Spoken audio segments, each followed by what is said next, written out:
చేయుదురు, వినని వారిని ఎట్లు విశ్వసించుదురు, ప్రకటించువాడు లేకుండా వారు ఎట్లు విందురు, ప్రకటించువారు పంపబడని ఎడల ఎట్లు ప్రకటించుదురు.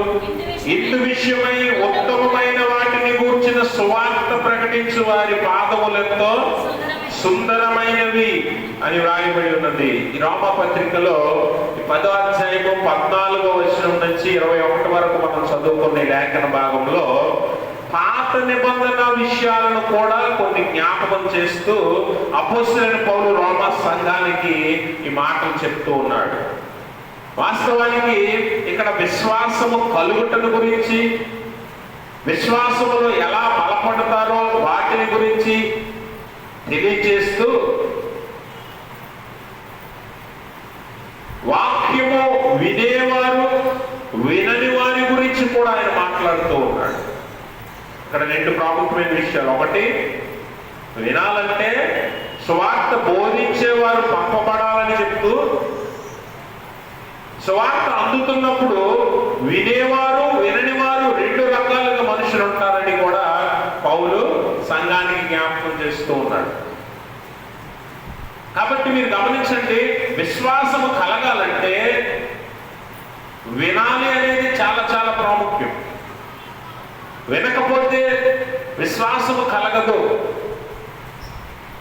వినేవారిగా ఉన్నప్పుడు దేవుని వాక్యం ఎలా పనిచేస్తుంది, వినని వారిగా ఉంటే ఎలాంటి స్థితిలో మనం ఉంటామనేది కూడా ఇక్కడ పౌలు జ్ఞాపకం చేస్తూ ఉన్నాడు. అందుకనే దేవుడు సువార్తను భూదిగంతముల వరకు పంపిస్తానన్నాడు. భూదిగంతముల వరకు పంపిస్తానన్నాడు. వినేవారు, ఈరోజు నేను మీ మధ్యలోనికి పంపబడకపోతే, మీకు బోధించేవాడు లేకపోతే మీరు వినటానికి అవకాశం లేదు. వినటానికి అవకాశం లేనప్పుడు విశ్వాసం కలగదు. విశ్వాసం కలగకపోతే మీరు ఆత్మీయంగా ఎదగరు అనేది మొదటి విషయం పౌలు యొక్క ఉద్దేశం.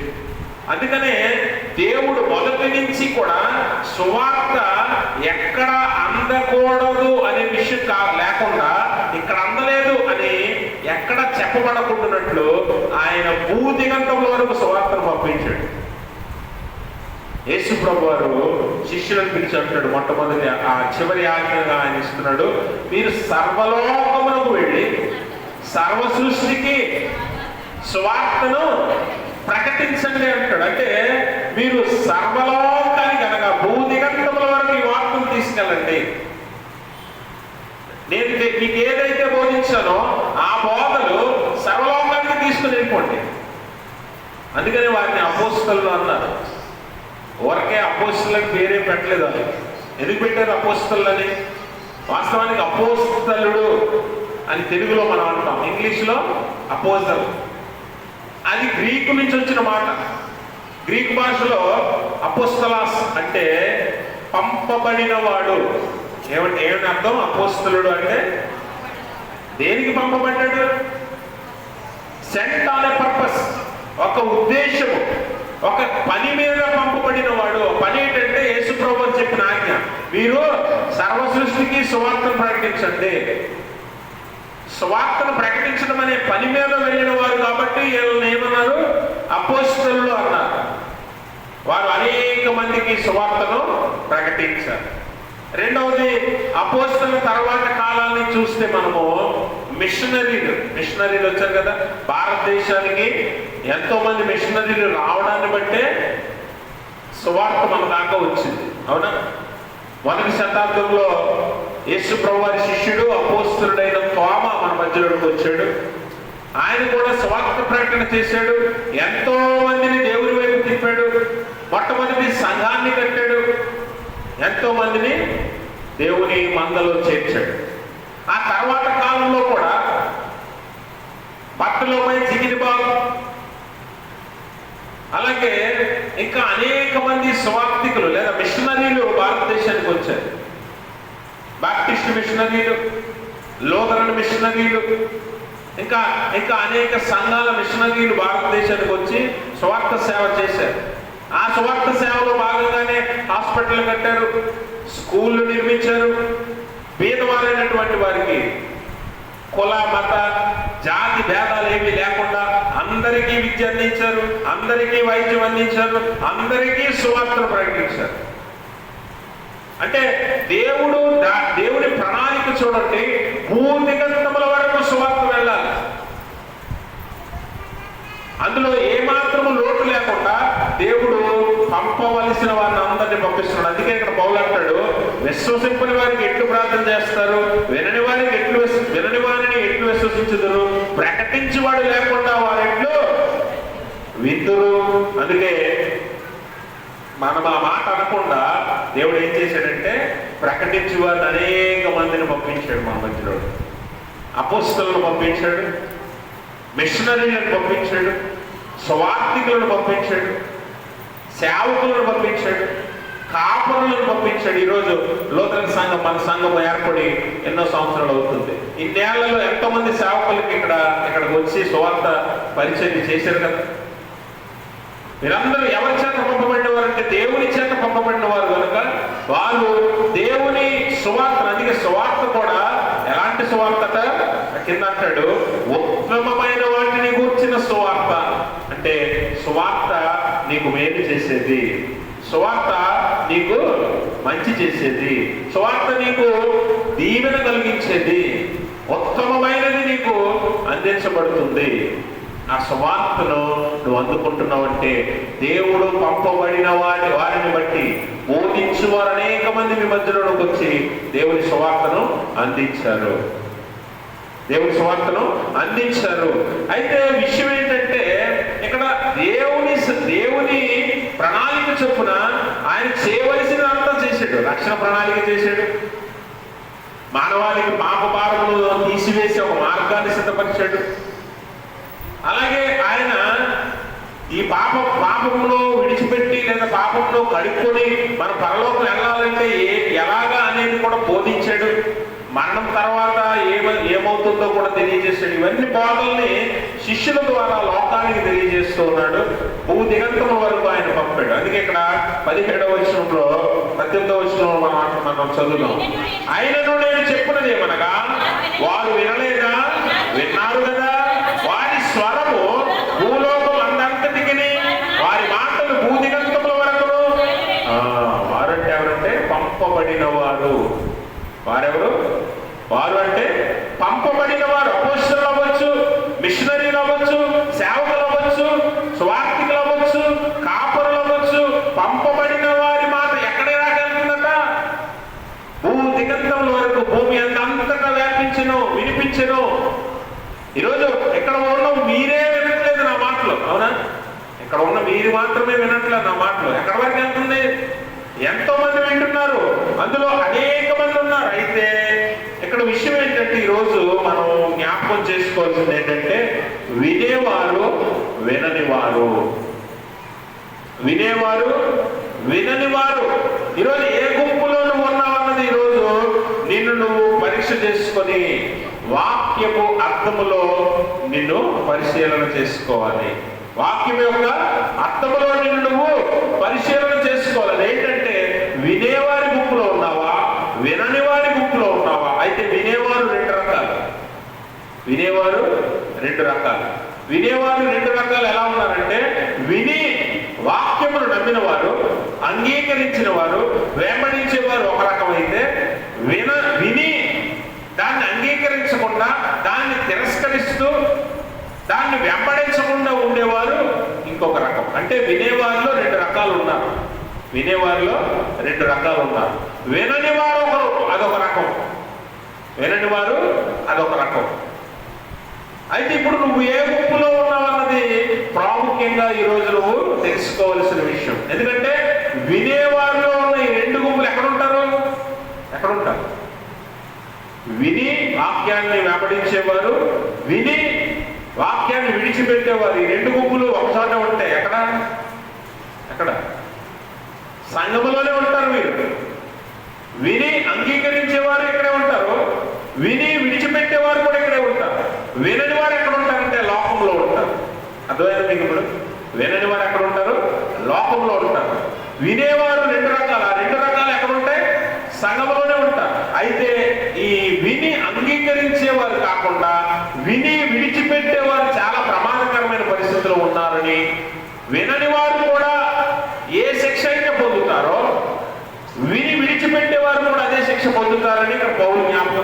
అడ్డగిస్తున్నాడు. అందుకని మనం చూసినట్లయితే రోమపత్రిక 1వ అధ్యాయం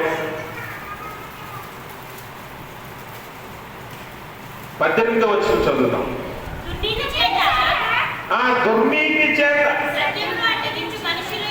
సత్యమును అడ్డగించు మనుషుల యొక్క సమస్త భక్తిహీనత మీదను దుర్నీతి మీదను దేవుని కోపము పరలోకము నుండి ఎక్కడికి వచ్చిందట? బయలుపరచబడిందట. ఎందుకనగా దేవుని గురించి తెలియ సఖ్యమైనదేదో అది వారి మధ్య చూసారా, వివరించబడింది. వారందరికీ అది తెలియచేయబడింది. దేవుని గురించిన సఖ్యమైన విషయం ఏదో అది వారికి విశదపరచబడింది, తెలియపరచబడింది. అయినా కూడా కొంతమంది ఏంటంటే విని వారి దుర్నీతి చేత సత్యమును అడ్డగించేవారు ఉన్నారు. మీరెవరు? విననివారు. మీరెవరు? విననివారు, అంగీకరించని వారు, తిరస్కరించేవారు, అడ్డగించేవారు. మీరు అడ్డగించేవారు. అయితే విని విడిచిపెట్టేవారు కూడా వారితో సమానమే. ఎందుకో తెలుసా? ఇక్కడ ఆత్మీయంగా మనం ఆలోచన చేస్తే సువార్తను అడ్డగించేవారు ఎక్కడున్నారు? ఇప్పుడు సువార్త ప్రకటన అడ్డగించేవారు లోకంలో ఉన్నారు చాలా మంది. అయితే సంఘములో ఉన్నవారు కూడా అడ్డగిస్తున్నారు. దేంట్లో తెలుసా? ఈ విని విడిచిపెట్టేవారు ఉన్నారే, రెండవ రకం. వారు ఒక రకంగా ఈ గుంపులోనికి వస్తారు. ఎందుకో తెలుసా? సువార్తను అడ్డగించేవారు, బహిరంగ సువార్తను అడ్డగించేవారు బయట ఉంటే, ఆంతరంగిక సువార్తను అడ్డగించేవారు సంఘములో ఉన్నారు. ఆంతరంగిక సువార్తను ఎలా అడ్డగిస్తున్నారట అంటే వారు వారి హృదయంలోనికే వాక్యం వెళ్లకుండా అడ్డగించుకుంటున్నారు. వారి హృదయంలోనికే వాక్యం వెళ్లకుండా వారే అడ్డగించుకుంటున్నారు. బహిరంగ సువార్తను బయట అడ్డగించేవారు లోకంలో ఉంటే, ఆంతరంగిక సువార్త అనగా వినేవారిలో రెండో గుంపు ఉందే. ఈ రెండో గుంపు ఏంటి? విని విడిచిపెట్టేస్తున్నారు. ఎందుకు విడిచిపెట్టేస్తున్నారంటే విని వాక్యం ఎక్కడికి వెళ్ళాలంట. అందుకే విత్తువాడు ఉపమానం యేసు ప్రభువు చెప్తాడు కదా, విత్తువాడు ఉపమానం వినేవారు చాలా మంది ఉన్నారు. విత్తనాలు చల్లేవాడు అనేక చోట్ల చల్లుతూ ఉంటాడు. నేల త్రోవ పక్కన పడతాయి, అలాగే రాళ్ళ నేలలో పడతాయి, అలాగే ముళ్ళ పొదల్లో పడతాయి, మంచి నేలలో పడతాయి. అంటే వినేవారు అనేకులు ఉంటారట. వారి హృదయాలు అనేక రకాలని దేవుడు తెలియజేస్తూ అంటున్నాడు. మంచి నేలను అనగా మంచి హృదయంలో పడిన వాక్యమే ఫలిస్తుంది. అంటే ఇక్కడ వినేవారు చాలా మంది ఉన్నారు, కానీ విని అంగీకరించే వారి హృదయాలు మంచి హృదయాలు, మంచి నేల. విని విడిచిపెట్టే వారి హృదయాలు ఎలాంటివట? వారి హృదయంలోకి వెళ్ళవలసిన సువార్తను వారే అడ్డగించుకుంటున్నారు దుర్నీతి చేత, లోకంలో ఉన్న బ్రతుకును బట్టి, ఇంకా పాపపు జీవితాన్ని బట్టి, పాత అలవాట్లను బట్టి, పాత జీవితాన్ని బట్టి సువార్త వింటున్నారు కానీ, దేవుని వాక్యం వింటున్నారు కానీ దాన్ని లోనికి వెళ్ళనివ్వకుండా విడిచిపెట్టి వెళ్ళిపోతున్నారు. వీరు చాలా ప్రమాదకరమైన స్థితిలో ఉన్నారని దేవుని వాక్యం చెప్తూ ఉంది. విని వెంబడించేవారు ధన్యులైతే విని విడిచిపెట్టేవారు మరి ప్రమాదంలో ఉన్నారు. వారు లోకములో వినని వారితో సమానంగా ఉన్నారన్న విషయాన్ని మనం ఇక్కడ అర్థం చేసుకోవాలి. అంటే ఇప్పుడు నువ్వు సన్నిధిలో ఉన్నావని, దేవుని ఆలయంలో ఉన్నావని నువ్వు నీతిమంతుడు రక్షించబడిన వాడు అవ్వవు. దీన్ని బట్టి ఆలోచన చేస్తే అదే కదా పౌలు అంటాడు. అందుకే ఇశ్రాయేలీయులు మీరు చూడండి, అక్కడ 20వ వచనం 19వ వచనం చదవండి. మరియు నేను చెప్పినదేమనగా ఇశ్రాయేలీయులకు తెలియకుండానా జనము కాని వారి వలన నీకు రోషం పుట్టించెదను, అవివేకమైన జనము వలన నీకు ఆక్రమణ కలుగజేస్తున్నాను. మోషే గమనించండి, ఇక్కడ ఇశ్రాయేలు అంటే ఎవరు? ఇశ్రాయేలీకి తెలీదా? సంఘానికి వాక్యం తెలీదా? తెలిసినా కూడా ఇశ్రాయేలీలో అనేక మంది దేవుని వాక్యాన్ని వ్యతిరేకించారు, తిరస్కరించారని మనం ఎన్నోసార్లు లేఖనాల్లో చదువుతున్నాం. ఇశ్రాయేలీలందరూ దేవుని జనాంగమే కదా, సంఘమంతా దేవుని సంఘమే కదా. ఇక్కడ ఉన్నవారు కూడా అనేక మంది దేవుని వాక్యాన్ని విడిచిపెడుతున్నారు, వ్యతిరేకిస్తున్నారంటే కారణం ఏంటంటే వారి సువార్తను హృదయంలోనికి వెళ్లకుండా వారే అడ్డగించుకొని పాత జీవితాన్ని, పాపపు జీవితాన్ని జీవించడానికి ఇష్టపడుతూ ఉన్నారు. అందుకనే ఇశ్రాయేలీయులను ఎలాగైతే దేవుడు సిగ్గుపరిచాడో, ఎలాగైతే శిక్షకు, ఉగ్రతకు వారిని పాత్రులుగా చేశాడో, ఈరోజు సువార్తను అంగీకరించిన వారు, విని విడిచిపెట్టేవారు కూడా ఇటువంటి శిక్షకు పాత్రులే. అందుకనే రామపత్రిక 1:18 అంటాడు, అట్టి వారి మీద దేవుని ఉగ్రత బయలుపరచబడెను, అట్టి వారి మీద దేవుని కోపము ఉండెను అనే విషయాన్ని మనము ఆలోచన జ్ఞాపకం చేసుకోవాలి.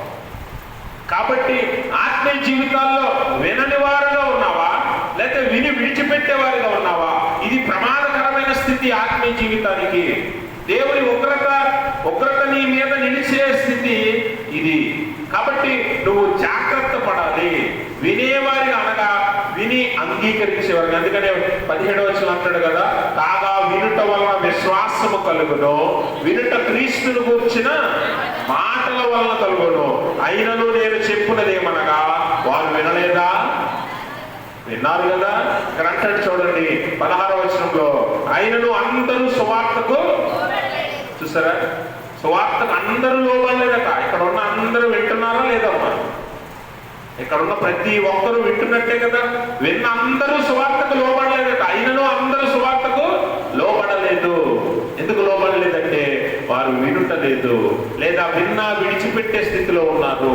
దాన్ని హృదయంలోనికి తీసుకునేవారుగా లేరు అని పౌలు జ్ఞాపకం చేస్తున్నాడు. అందుకే ఇశ్రాయేలీయులను పాత నిబంధన లేఖనాలను కూడా ఆయన ఉటంకిస్తూ, జ్ఞాపకం చేస్తూ ఆయన రోమా సంఘాన్ని హెచ్చరిస్తున్నాడు.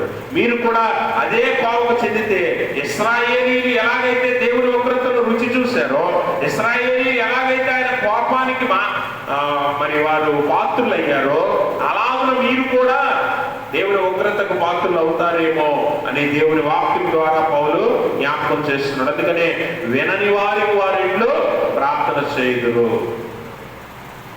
బోధింపబడివాడు లేకపోతే వారి ఇంట్లో విద్యులు అన్నాడు కదా. బోధింపబడేవారు ఎవరైనా లేకుండా ఉన్నారా ఈరోజు? భూ దిగంతముల వరకు, నలుగురు దిక్కుల వరకు, భూమి ఎంత వ్యాపించిందో అంతవరకు సువార్త వెళ్తుంది కదా. అందుకనే పౌలు అంటాడు, కక్ష చేతనైనను మిష చేతనైనను సువార్త ప్రకటించబడుతుంది అంటే అన్ని చోట్ల వెళ్తుంది. ఈ మాటలు వింటున్న ప్రతి చోటకు సువార్త వెళ్తుంది. వినని వారు, అలాగే విని విడిచిపెట్టేవారు అందరూ జాగ్రత్త పడవలసిన విషయం ఏంటంటే, నీకు సువార్త నాకు తెలియదు, యేసు ప్రభువు వారు ఎవరో నేను ఎరగను అంటానికి లేదు. నీకు తెలియపరచబడింది. దేవుడు అపోస్తలులను, మిషనరీలను, సేవకులను, సువార్తికులను, కాపరులను, ఎంతో మంది సాక్షులను నీ మధ్యలో పంపించాడు. నాకు క్రీస్తు ఎవరో తెలియదు, నాకు సువార్త అంటే నేను ఎరగను అనడానికి లేదు. అందుకే నీకు సువార్త అందించబడింది, అయినా కూడా నువ్వు దానికి లోబడి లేవు. దానికి నువ్వు లోబడి ఉండలేకపోతున్నావు అంటే నీ పాత జీవితాన్ని నువ్వు నీ దుర్నీతి చేత సత్యమును అడ్డగిస్తున్నావు. నువ్వు అంటే నీ లోకపు బతుకు కోసం, స్వార్థపూరితమైన బతుకు కోసం నువ్వు నీకు సత్యం ఏంటో తెలిసినా కూడా నువ్వు దాన్ని అడ్డగించి దాన్ని వెంబడించలేకపోతున్నావు. నీ హృదయంలోనికి సత్యము వెళ్లకుండా అడ్డగిస్తున్నావు, ఆపుతున్నావు సువార్తని. అది కూడా పాపమే అన్న విషయాన్ని మనం జ్ఞాపకం చేసుకోవాలి. రోమపత్రిక 2:12 ఒకసారి చదువుదాం. దేవునికి పక్షపాతము లేదు, ధర్మశాస్త్రము లేక పాపము చేసిన వారందరూ ధర్మశాస్త్రము లేకయే నశించెదరు, ధర్మశాస్త్రము కలిగిన వారే పాపం చేసిన వారందరూ ధర్మశాస్త్రానుసారంగా తీర్పు నొందుదురు. గమనించారా? ఇక్కడ నాకు సువార్త తెలియదు, నాకు యేసు ప్రభువు ఎవరో తెలియదు, నాకు బైబిల్ ఏంటో తెలియదు అని అంటానికి లేదట. గమనించాలి, నువ్వు విశ్వాసివైనా అవిశ్వాసివైనా పాపము చేస్తే నీకు వచ్చే జీతం ఏంటట? మరణమే. అందుకని ధర్మశాస్త్రం ఉన్నవాడు అనగా లేఖనము నమ్మినవాడు, లేఖనమును వెంబడించేవాడు పాపం చేస్తే లేఖనానుసారంగా శిక్ష పడుతుందట. లేఖనము లేనివాడు అనగా నాకు దేవుడు ఎవరో తెలియదు, సువార్త ఏంటో నాకు తెలియదు, యేసు ప్రభువుని నేను ఎరగను అనేవాడు అలాగే శిక్ష పొందుతాడు. అర్థమైందా? అంటే మీరు గమనించాలి, సర్వమానవాళి తీర్పులో దేవుని ఎదురు నిలబడాలి. అందుకే దేవునికి పక్షపాతము లేదు. నువ్వు దేవాలయంలో ఉన్నావని, దేవుని ఆరాధనలో పాలుపంపులు పొందుతున్నావని నిన్ను విడిచిపెట్టేస్తాడంటే అది కూడా కాదట. నువ్వు పాపం చేస్తే లేఖనానుసారంగా నీకు శిక్ష పడుతుంది. ఉంటుందని దేవుడు స్పష్టంగా చెప్తూ ఉన్నాడు. అంటే ఇక్కడ గమనించుకోవాల్సిన విషయం ఏంటంటే, దేవుని సువార్తను మనము విని అంగీకరించి విశ్వసించి ఆయనలోనికి చేరితేనే రక్షించబడతాము. అలా కాకుండా మనం విడిచిపెట్టేవారుగా వినని వారుగా ఉన్నట్లయితే మాత్రం ఖచ్చితంగా శిక్షకు పాత్రలు అవ్వవలసిందే.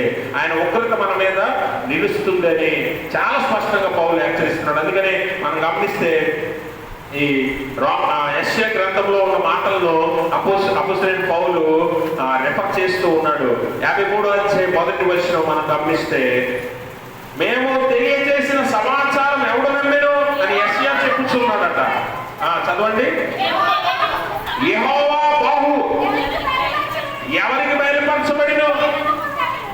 చాలండి. ఇక్కడ గమనించారా? మేము తెలియజేసిన సమాచారం ఎవడు నమ్మెను? యెహోవా బాహు ఎవరికి బయలుపరచబడిన అంటే, పాత నిబంధనలో కూడా సువార్త ప్రకటన జరిగింది. యేసు ప్రభువారి పుట్టుకను గురించి, యేసు ప్రభువారిని గురించి ప్రవచనాల ద్వారా దేవుడు సువార్తను అందరికీ పంపాడు, కానీ ఎవడు కూడా నమ్మలేదు. యెషయా అంటున్నాడు, యెషయా ప్రవక్త, మేము తెలియజేసిన సమాచారం ఎవడు నమ్మాడు? యెహోవా బాహు ఎవరికి బయలుపరచబడింది? యెహోవా బాహు అంటే క్రీస్తును గూర్చిన సాదృశ్యమైన మాటను తెలియజేస్తున్నాడు. యెహోవా బాహు అనగా క్రీస్తును గూర్చిన ప్రవచనం. అది యేసు ప్రభువారు ఎవరికి బయలుపరచబడ్డాడట? మొట్టమొదటిగా ఆయన స్వజనులకే. యోహాను సువార్తికుడు అంటాడు కదా 1వ అధ్యాయంలో, ఆయన తన స్వకీయుల యొద్దకు వెళ్ళాడు, వారు ఆయనను ఏం చేశారు? అంగీకరించలేదు. అంటే తెలియజేసినా కూడా తిరస్కరించేవారు ఉన్నారు. ఈరోజు సువార్త తెలిసినా కూడా, నువ్వు ఈ పాపం చేయకూడదని నీకు తెలిసినా కూడా, నువ్వు ఇలా జీవించకూడదని నీకు తెలిసినా కూడా నువ్వు దాన్ని తిరస్కరిస్తున్నావు. క్రీస్తు నీకు పరిచయమైనా కూడా నాకు తెలియదు అన్నట్లుగా ఎరగని వారిగా నువ్వు జీవిస్తున్నావు. అందుకనే నాకు సువార్త తెలియదు, క్రీస్తు ఎవరో తెలియదు, నేను ఎప్పుడు వినలేదు అనడానికి ఆస్కారం లేకుండా దేవుడు సమస్తాన్ని బయలుపరిచాడు. భూ దిగంతముల వరకు ఆయన మాటలు, వారి మాటలు 18వ వచనం చూడండి. వారి స్వరము భూలోకమందంతటికి, వారి మాటలు భూదిగంతముల వరకు బయలు వెళ్ళెను. ఎక్కడి వరకు వెళ్ళాయట? ఎక్కడి వరకు? భూదిగంతం అనగా భూమి చివరల దాకా ఆయన దేవుని మాటలను పంపించగలిగాడట.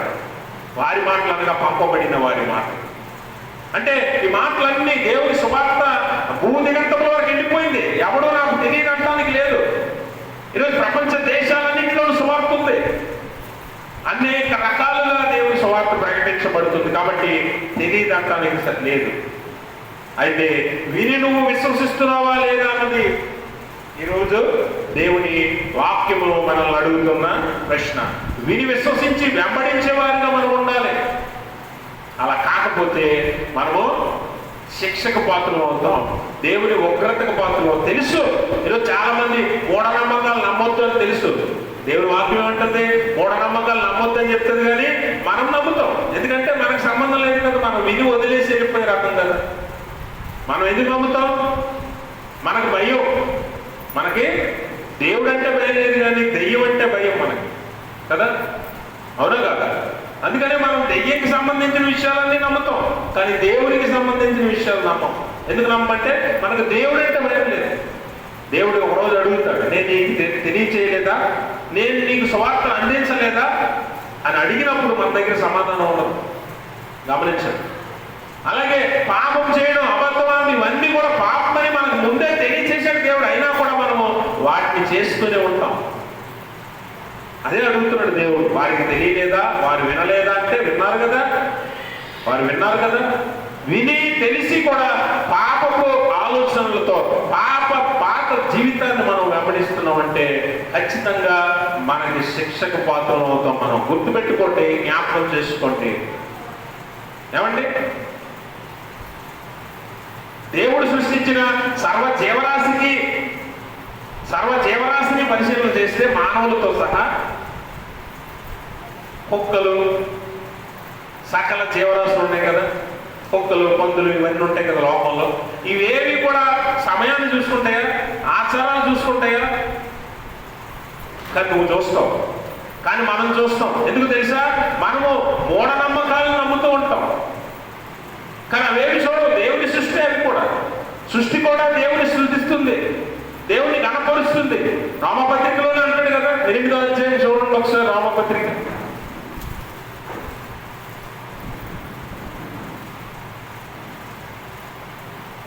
22వ వచనం చదువుతాం. సృష్టి యావత్తు ఇది వరకు ఏకగ్రీవముగా మూలుగుచు ప్రసవ వేదన పడుచున్నదని ఎరుగుదుము. చూడండి 19వ వచనం చదవండి. దేవుని కుమారుల ప్రత్యక్షత కొరకు సృష్టి మిగుల ఆశతో తేరి చూచుచు. గమనించండి, సృష్టి కూడా దేవుని కుమారుల కొరకు, దేవుని కుమారుని కొరకు, దేవుని రాక కొరకు ఎదురు చూస్తుందంటే ఎందుకో తెలుసా? మానవుడు చేసిన పాపానికి సృష్టి కూడా శిక్షించబడింది, శాపం శపించబడింది కదా. అందుకనే రాకడ ఎప్పుడు ఆయన మానవుడే కాదట, సృష్టి కూడా ఎదురు చూస్తుందట. కాబట్టి గమనించండి, సృష్టి అంతా కూడా, సృష్టిలో దేవరాశి దేవుడు సృష్టిస్తుంటే మానవుడు మాత్రమే ఇవన్నీ పట్టించుకొని మూఢనమ్మకాలను నమ్ముకొని. అందుకని చదువుకున్న ఉత్తర ప్రచిత్ర భాగంలో 4వ సంకీర్తనలో చక్కని మాటను దావీదు భక్తుడు అంటాడు. చూడండి 2వ వచనం చదవండి. నరులారా ఎంతకాలం నా గౌరవమును అవమానముగా ఆర్చెదరు, ఎంతకాలం వ్యక్తమైన దానిని ప్రేమించెదరు, ఎంతకాలం అబద్ధమైన వాటిని అబద్ధాన్ని పూజిస్తున్నారు, అబద్ధాన్ని వెతుకుతున్నారు, అబద్ధాన్ని వెంబడిస్తున్నారు. దేవునికి చెందవలసిన ఘనతను అనేకమైన వాటికి మీరు ఇస్తూ ఉన్నారు, అనేకమైన వాటికి ఆపాదిస్తూ ఉన్నారు. దానివల్ల దేవుని ఉగ్రతకు మీరు పాత్రలు అవుతారు అన్న విషయాన్ని గుర్తుపెట్టుకోండి. విని విడిచిపెట్టడం అంటే అదే, విని విడిచిపెట్టడం అంటే అదే. అలా కాకుండా దేవుని వాక్యానుసారముగా మనల్ని మనము మార్చుకుని దేవుడిని వెంబడిస్తే అప్పుడు మనము ధన్యులం అవుతామని దేవుని వాక్యము తెలియజేస్తూ ఉంది. కాబట్టి గమనించండి ప్రభునందు ప్రియమైన స్నేహితులారా, మనము దేవుని ఉగ్రతకు పాత్రలు అయ్యే స్థితిలో ఉన్నామా, లేదా దేవుని వల్ల ధన్యురాలు అనిపించుకునే స్థితిలో ఉన్నామా అన్నది ఈరోజు మన ప్రశ్న. కాబట్టి ఇకనైనా మీరు దేవుని వాక్యాన్ని విని విడిచిపెట్టేవారుగా కాక విని వెంబడించేవారుగా ఉన్నట్లయితే దేవుడు మీకు ధన్యతనిస్తాడు. ఒకవేళ విని విడిచిపెట్టేవారుగా విననేరకుండానట్టు, లేకపోతే విననివారముగా మనం ఉన్నట్లయితే ఉగ్రతకు ఖచ్చితంగా పాత్రలు అవుతాం. ఆయన కోపం మన మీద నిలుస్తుందని దేవుని వాక్యము తెలియజేస్తూ ఉంది. ఎందుకంటే సర్వమానవాళి కోసం మాట్లాడుతున్నాడు ఇక్కడ. కేవలం సంఘంలో ఉన్న వారి కోసమే కాదు, కానీ సర్వమానవాళి గురించి పౌలు జ్ఞాపకం చేస్తున్నాడు. సంఘములో అయితే విని విడిచిపెట్టేవారు ఉంటే, సంఘము బయట అసలు వినని వారే ఉన్నారట. వినని వారు అంటే అంగీకరించిన వారు, వారి దగ్గరికి సువార్త వెళ్ళినా అంగీకరించిన వారు చాలా మంది ఉన్నారు, తిరస్కరించేవారు చాలా మంది ఉన్నారు, వ్యతిరేకించేవారు చాలా మంది ఉన్నారు. అందుకని దేవుని వాక్యం చాలా స్పష్టంగా చెప్తుంది, క్రీస్తుని నమ్మి బాప్తిజం పొందాలి. లేకపోతే ఏమవుతుంది? దేవుని వాక్యాన్ని మనం ఒకసారి చూద్దాం. యోహాను సువార్త 3వ అధ్యాయం 36వ వచనం ఒకసారి చదువుతాం. కుమారుని యందు విశ్వాసముంచువాడే నిత్య జీవము గలవాడు, కుమారునికి విధేయుని కానివాడు జీవాన్ని చూడడు గాని దేవుని ఉగ్రత. గమనించారా? దేవుని ఉగ్రత ఎవరి మీద నిలిచి ఉండదట? కుమారుని అంగీకరించిన వాడు, కుమారుని ఒప్పుకోని వాడు. ఎంత స్పష్టంగా తెలియజేస్తున్నాడో చూడండి. పాత నిబంధనలో కూడా యేసు ప్రభు వారు పుట్టుకను గురించి ప్రవచనాలు ఉన్నాయి. యెషయా అంటున్నాడు కదా, ఏలయనగా మనకు శిశువు పుట్టెను, కుమారుడు అనుగ్రహించబడెను అని చాలా స్పష్టంగా చెప్తున్నాడు. అలాగే యెషయా ప్రవక్త అంటాడు 6వ అధ్యాయంలో, చీకటి గల జనులు గొప్ప వెలుగును చూచెదరు, మరణఛాయ కలిగిన దేశ నివాసుల మీద గొప్ప వెలుగు ప్రకాశిస్తుంది అని ముందుగానే క్రీస్తుని గురించి ప్రకటించాడు. కానీ ఎవడు నమ్మెను అని అడుగుతున్నాడు యెషయా ప్రవక్తే కదా. మేము తెలియజేసిన సమాచారం ఎవడు నమ్మాడు? యెహోవా బాహు ఎవరికి బయలుపరచబడింది? ఈరోజు నీకు అందించబడింది, నువ్వు తిరస్కరిస్తే నిన్ను దాటి వేరొకరి దగ్గరికి వెళ్ళిపోతుంది సువార్త. నిన్ను బతిమాలదు నిన్ను బలవంతంగా దేవుని యొద్దకు తీసుకురాదు, కానీ నీకు అందించబడుతుంది. అంగీకరిస్తే చేర్చుకోబడతావు. ఒకవేళ నువ్వు అంగీకరించకపోతే నిన్ను దాటి వెళ్ళిపోతుంది సువార్త భూదిగంతముల వరకు. అందుకనే 3:36 యోహాను సువార్త 3:36 అంటున్నాడు కదా, కుమారుని యందు నమ్మికుంచి వాడు జీవాన్ని చూస్తాడు, నమ్మని వాడు జీవమును చూడడు గాని దేవుని ఉగ్రత వాని మీద నిలుస్తుంది. అలాగే మార్కు సువార్త 16 వచనాన్ని చదవండి. నమ్మి బాప్తిజం పొందినవాడు అమ్మా రక్షింపబడు. గమనించండి, ఇక్కడ ఇందాకేమన్నాడు, కుమారుని యందు నమ్మికుంచేవాడు జీవాన్ని చూస్తాడు. అంటే నమ్మి, ఎవరు నమ్మాలి?